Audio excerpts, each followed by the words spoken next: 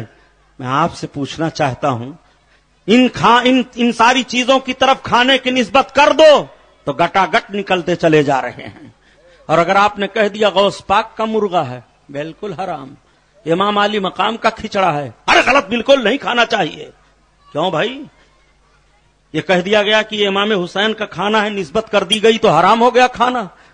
لاؤ, کہیں بھی نسبت کرنے سے کھانا حرام ہوا ہو تو تمہیں شرم آنی چاہیے. قرآن میں رب بیان فرماتا ہے, اگر کہیں دکھاؤ کہ حاجیوں 9 ذی الحجہ کو عرفات کے میدان میں تم مغرب نہ پڑھنا, مزدلفہ میں پڑھنا, کہو گے سبحانی صاحب قرآن میں نہیں ہے, رسول کی حدیث میں ہے. تو قرآن تو اعلان کر رہا ہے کہ نماز کو نماز کے وقتوں میں ادا کرو. نماز کو نماز کے وقتوں میں ادا کرو.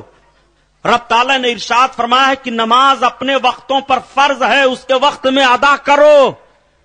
تو عرفات کے میدان میں آپ وقت الٹ کیوں رہے ہیں جناب؟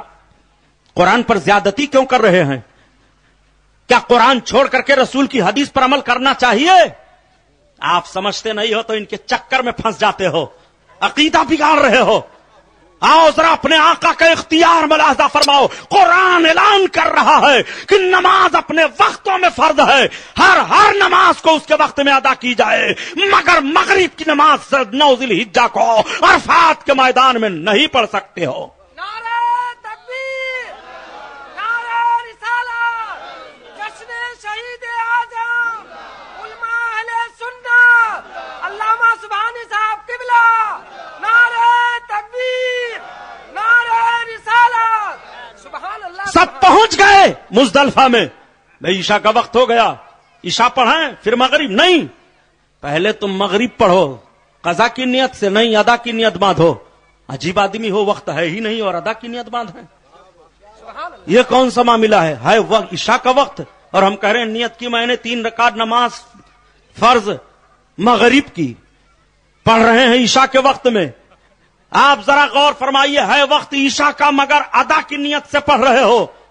ہاں مغرب کی نماز قضا ہو گئی, عشاء کے وقت میں پڑھو گے تو تمہیں قضا کہنا پڑے گا اور وہ تمہاری نماز قضا ہی ہوگی. لیکن آؤ مزدلفہ کے میدان میں تم کہتے ہو کہ ہم مغرب کی نماز ادا کر رہے ہیں. ادا ہو رہی ہے, مغرب پڑھ لو پھر عشاء پڑھ لو. ذرا غور تو فرمائیے پیارے, آپ نے جب غور کیا یہ ایسا ہوا کیوں؟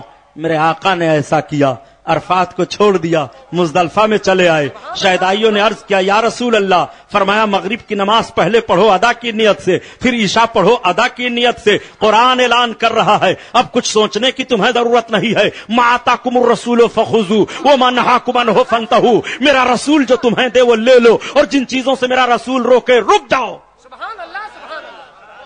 اس سے بھاری اور اختیار مصطفیٰ کیا دیکھو گے؟ اور کسے کہتے ہیں اختیار مصطفیٰ؟ اسی لیے تو اعلی حضرت عظیم البرکت نے کہا, نبی کا کلمہ پڑھنے والے خوش عقیدہ مسلمانوں سنو, تمہارے نبی کی شان کیا ہے کہ خلق کے حاکم ہو تم اور رزق کے قاسم ہو تم.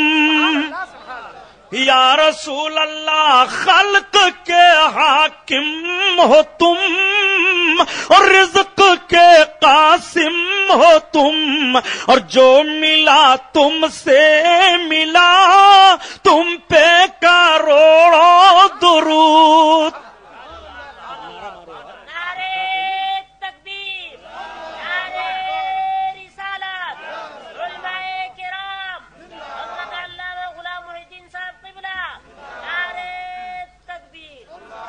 تو مزدلفہ میں ٹھہرنا یادگار ہے, کعبہ کا طواف کرنا یادگار ہے, زمزم شریف کا پانی پینا یادگار ہے, صفا اور مروہ پر دوڑ لگانا یادگار ہے. یہ منڈی مٹانا.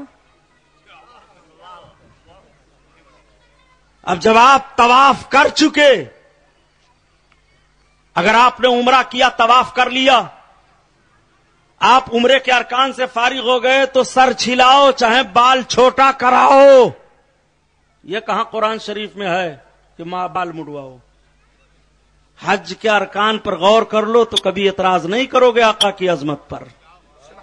میرے سرکار نے حکم دے دیا کہ سر کو چھلاؤ, بال بنواؤ. میں غور کرنے لگا, حیرت صاحب, مولانا میراج صاحب ہیں کہ چلے گئے, کہ آخر یہ سر کیوں چھلایا جاتا ہے؟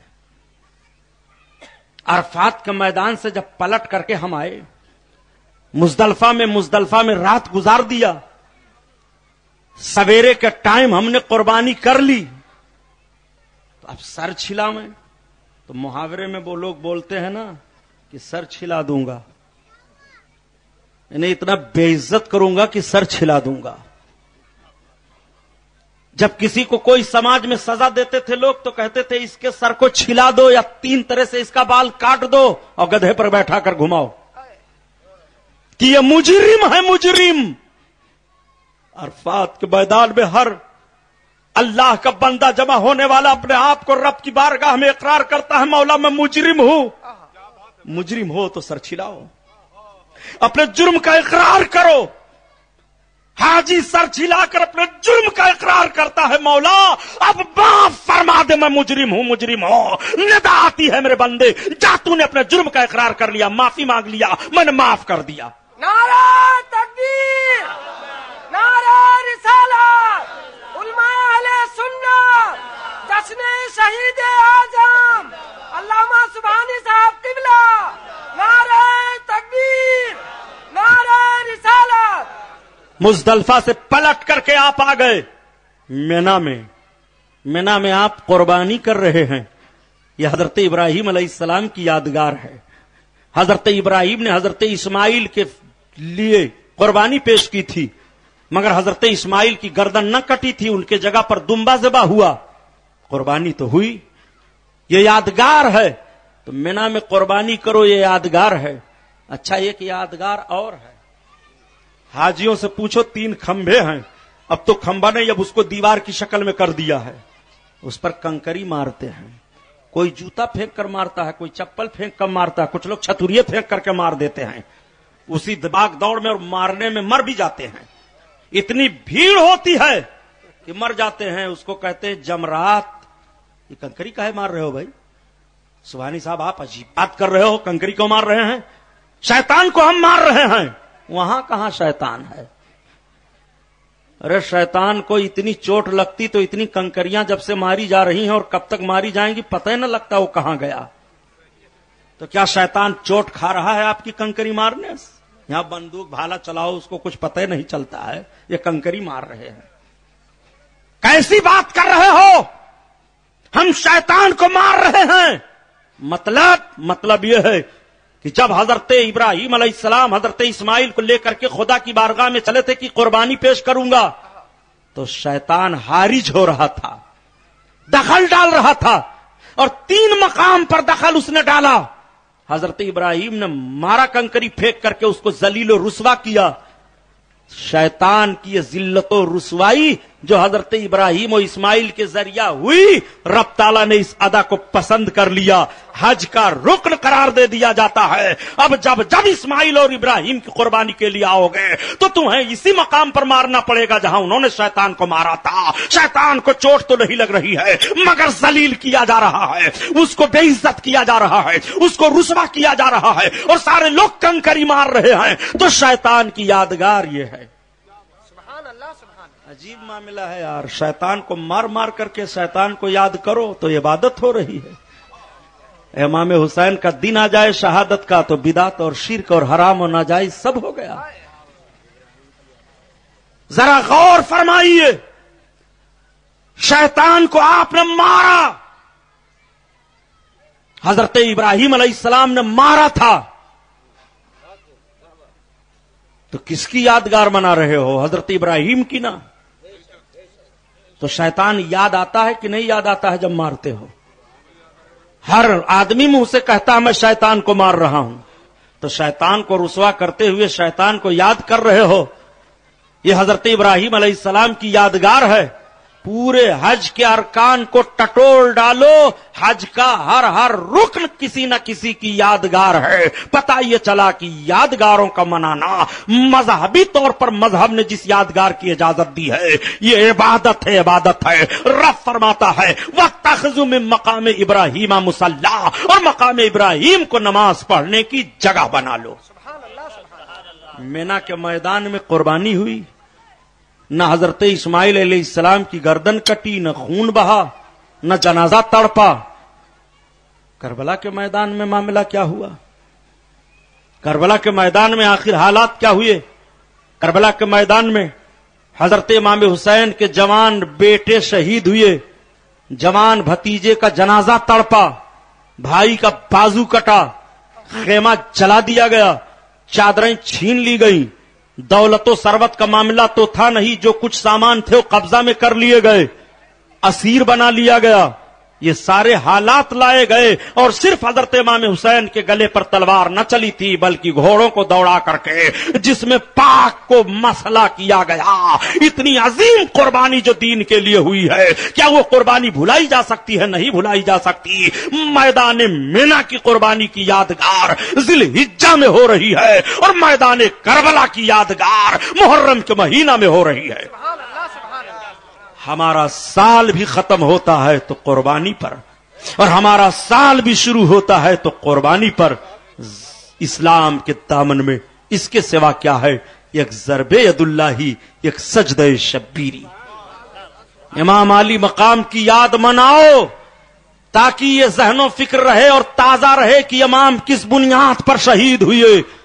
لاکھ ذہن و فکر دینے کی کوشش کی جا رہی ہے. امام نے حکومت وقت کی بغاوت کی تھی, خلافت چاہ رہے تھے. میں پوچھنا چاہتا ہوں, حکومت وقت کی ضرور آپ نے بغاوت کی تھی اور خلافت چاہ رہے تھے, مگر حسین کی خلافت اپنے اقتدار کے لیے نہیں تھی, اپنے نفس کے لیے نہیں تھا, اپنے ذاتی فائدے کے لیے نہیں تھا. حسین تو اتنے عظیم الشان ہیں, اتنے عظیم الشان ہیں کہ ان کے نانا نے انہیں اقتدار دے دیا تھا. حسین نے جو ایسی حکومت کی بغاوت کی تھی قیامت تک کے لیے ذہن و فکر دے دیا تھا. اے نانا کے کلمہ پڑھنے والوں, اگر حکومت کی طرف سے تمہارے عمل پر ڈاکہ ڈالا جائے تو اس حکومت کو لات مار دینا. اگر حکومت کی طرف سے تمہارے ایمان پر ڈاکہ ڈالا جائے تو حکومت کو تم لات مار دینا. اگر یہ تمہیں اس حکومت کے مقابلہ کرنے کے لیے گردن دینی پڑے, حسین کی گردن یاد کر لینا. جوان بیٹا دینا پڑے, علی اکبر کو یاد کر لینا. بھتیجا جائے قاسم کو یاد کر لینا. بچہ قربان ہو علی اصغر کو یاد کر لینا. ماں اور بہنوں کی بات ہو تو کربلا کی سرزمین پر زینب کو یاد کر لینا. شہربانوں کو یاد کر لینا. ام رباب کو یاد کر لینا. بھائی کا معاملہ ہو عباس کو یاد کر لینا. بوڑھوں کا معاملہ ہو مسلم بن اوسجا کو یاد کر لینا. حبیب ابن مظاہر کو یاد کر لینا. کربلا کا ایک ایک نقشہ تمہیں حکومت وقت کی غداریوں اور ناجائز پالیسیوں سے جو دین پر تمہارے دخل کر رہے ہوں تمہیں چیلنج کر رہا ہے. اسی لیے مولانا محمد علی جوہر نے کہہ دیا کہ قتل حسین اصل میں مرگ یزید ہے. اسلام زندہ ہوتا ہے ہر کربلا کے بعد. نعرہ تکبیر, نعرہ رسالت, جشن شہید اعظم علامہ سبحانی صاحب قبلہ, نعرہ تکبیر. سبحان اللہ. جب ہم نے غور کیا علامہ کے اس شعر پر کہ قتل حسین اصل میں مرگ یزید ہے, اسلام زندہ ہوتا ہے ہر کربلا کے بعد, تو کربلا تو ایک ہے. ہر کربلا کا معاملہ کیوں کہا گیا؟ ذہن و فکر مل رہا ہے. جب جب کربلا کی طرح سے مسلمانوں کی طرف سے معاملات ہوتے رہیں گے اسلام زندہ ہوتا رہے گا, اور اسلام کی زندگی کربلا ہی کے بعد ہے. اگر اسلام کی زندگی دیکھنا چاہتے ہو, اسلام کا وقار دیکھنا چاہتے ہو, تو تمہیں حسینی عمل میں بھی بننا پڑے گا اور تمہیں حسینی ہر موڑ پر بننا پڑے گا. قتل حسین اصل میں مرگ یزید ہے. اسلام زندہ ہوتا ہے ہر کربلا کے بعد. بس انشاءاللہ پھر بیان ہوگا. اللہ اس محفل کو قبول فرمائے. وما علینا الا البلاغ. السلام علیکم. میں چونکہ تھکا ہوا ہوں, یہ خاک کربلا ہے کیسٹ, اس کو آپ خرید لیں گے, اور کاپڑیا نگر کی, اور یہ پھر ہے مدینے سے کربلا تک, یہ بھی کیسٹیں ہیں, آپ لیتے جاؤ. مفصل بیان سنو اپنے گھروں میں تاکہ بچوں کو دینی شعور ہو, بدعملیوں سے دور رہیں, حضرت امام حسین سے محبت ہو. اور یہ خطبات خواتین ہے, عورتوں کو پڑھنے کے لیے کتاب, اس کتاب کو بھی آپ لیتے جائیں.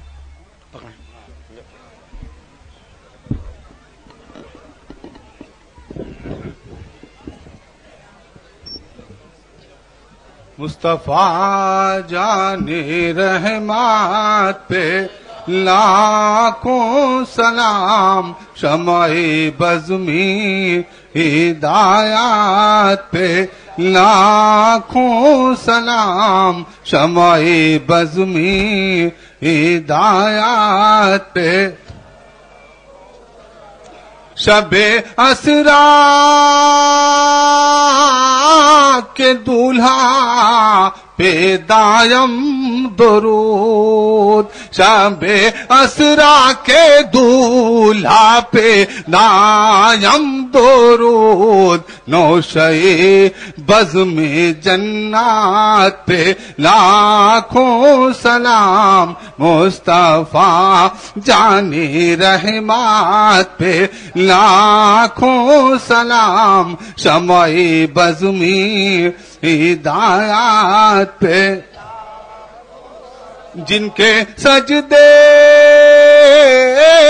کو محراب کعبہ جھکی، جن کے سجدے کو محراب کعبہ جھکی، ان بھاووں کی لطافات پہ لاکھوں سلام، مصطفیٰ جان رحمت پہ لاکھوں سلام، شمع بزمی ہدایات پہ جس نے امت